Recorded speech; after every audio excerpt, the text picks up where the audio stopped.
we call it connecting What are the we passing dots for? because Forget. our early history, there's not a lot written. People just didn't write books and they didn't record things. You got to keep in mind that Florida is a very weird place. I think you know that already. But we don't know very much about the people that were here before us. So the only thing I can do is to look up a piece of information here, a little scrap of data there, and try to connect the dots, try to make a coherent story.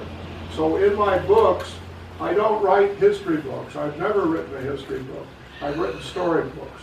I try to tell the stories of the people that were alive and here 400 years ago or 200 years ago, and I try to put myself in their position to do what they were thinking about. Now, you're not hearing much of this, but that's a recording that's playing. That's an 1830 steam engine. That's a real 1830 steam engine that someone had, and we had such steam engines here in Flagler County. That's a real one. Now, very quick history. We've got about 452 years of history where you are right now. We had Spain and St. Augustine from 1565 to 1763. Now, basically, St. Augustine was nothing more than an army camp. It was basically existing to protect these Spanish treasure ships that were coming up with gold and treasure from Mexico and the New World. So basically St. Augustine was a military camp. They didn't grow anything. They didn't have plantations in St. Augustine. This was pretty much an army camp. Now the British took over Florida in 1763 after one of the many weird wars that they fought in Europe. And the British were here until 1783. The British were hot to bring people into Florida, so they built a road which we later called the King's Road, which was operational sometime, maybe, I don't know, about 1740 or thereabouts. Spain returned after the British lost the American Revolution.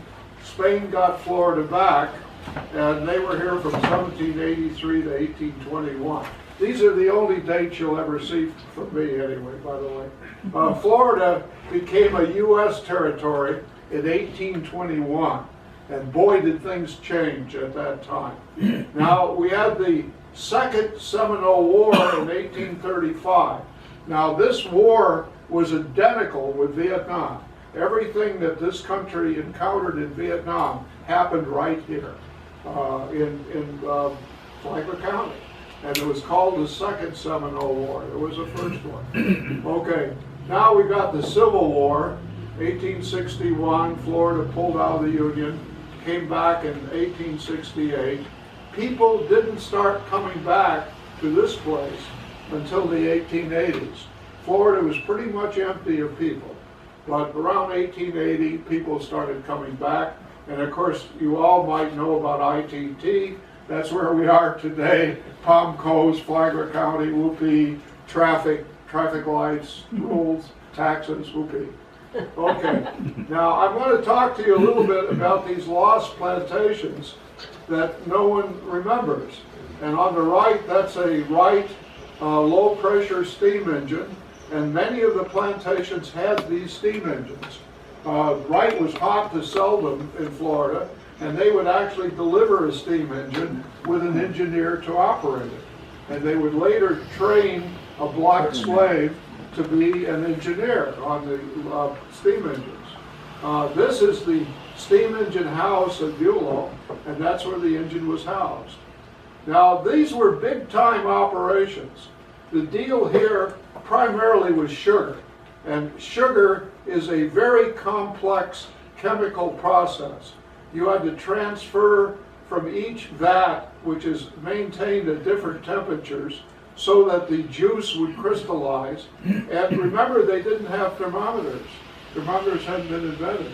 So these slaves were actually chemists. They knew when to transfer the juice from one vat to another, And if they did it wrong, they lost it. They lost the process.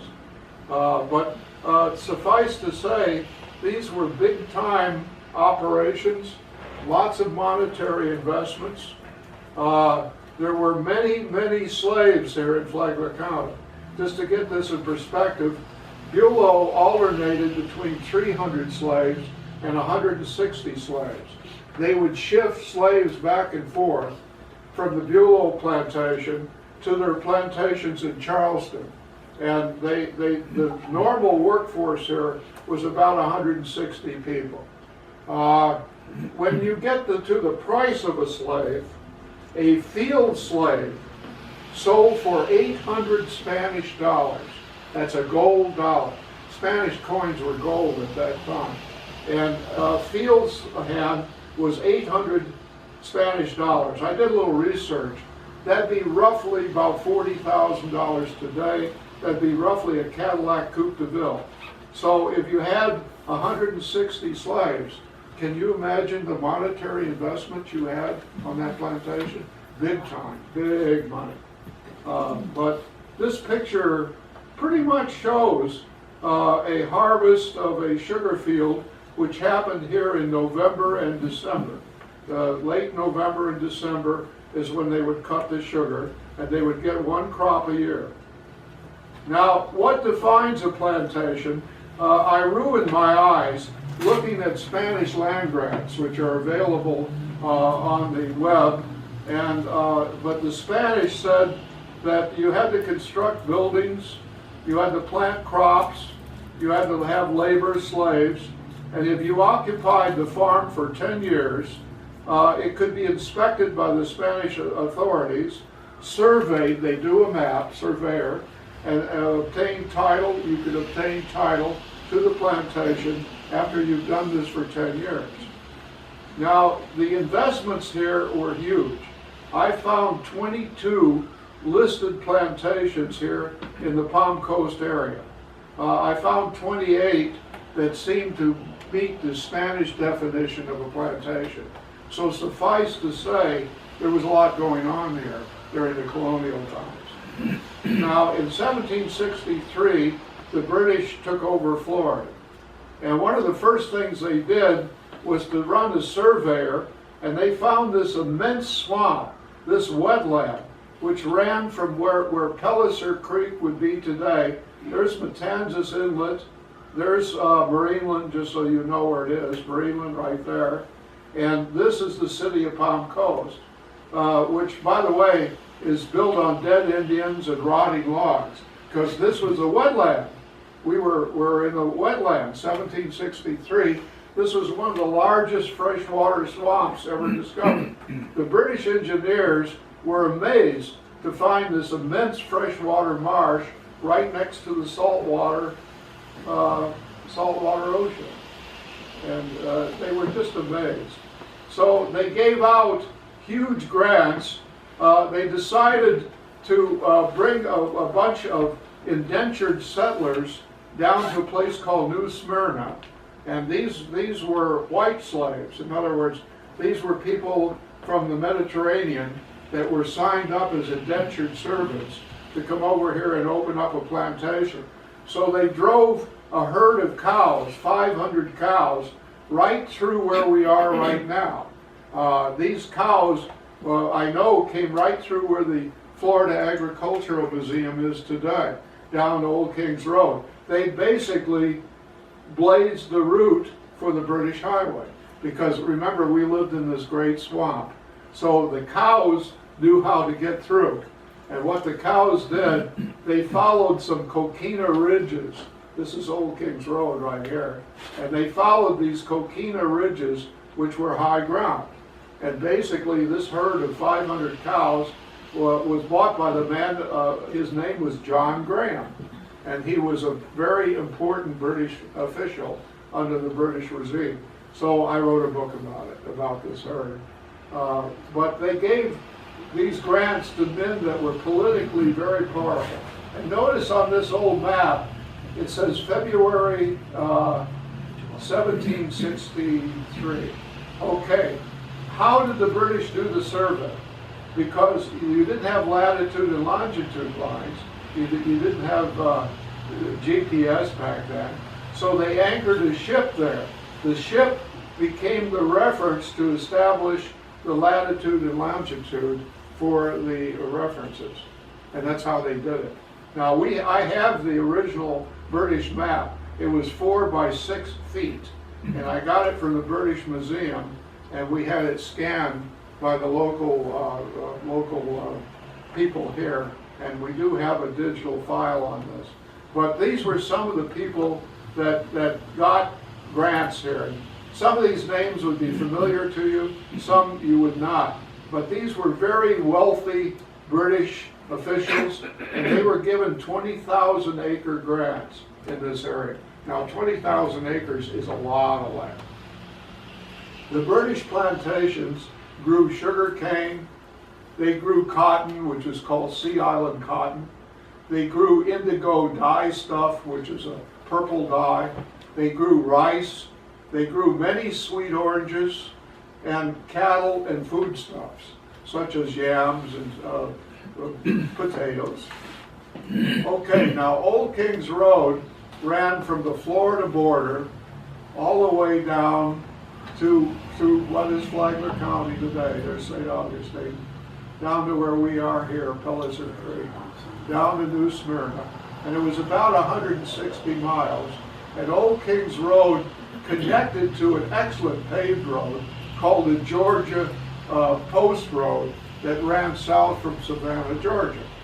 So the whole purpose of the Kings Road was to bring people into Florida, and it was a paved road. They had regular stagecoach service here, daily service, a good mail system. You could get a letter from Savannah down to New Smyrna in 2 days. Today it takes 6 to 10 days. But they had regular stagecoach. It was a paved road. It was an excellent road. How did they pave the road? Well, the British found there were tons of Indian ruins here from the early ancient Indians who had been here for 3,000 years, Indian mounds. And they found these piles of shell. So they found the shell when ground up made an excellent road paving material. So Old Kings, in many cases, was paved with crushed shell, which is Indian shells, thousands of years old. Now, the Revolutionary War ended, and of course, not everybody was on the American side. So the Tory refugees were pouring into St. Augustine, which was still held by the British. And John Graham, that's the guy that bought that cattle herd, shows up here in 1782 with 200 slaves, and he built 5 new plantations in what we call as Graham Swamp today. Unfortunately, we don't have a clue where they were. We know they were there, but we just don't know the location. But Graham Swamp once held 5 plantations with 200 slaves. Now, I had a role in this.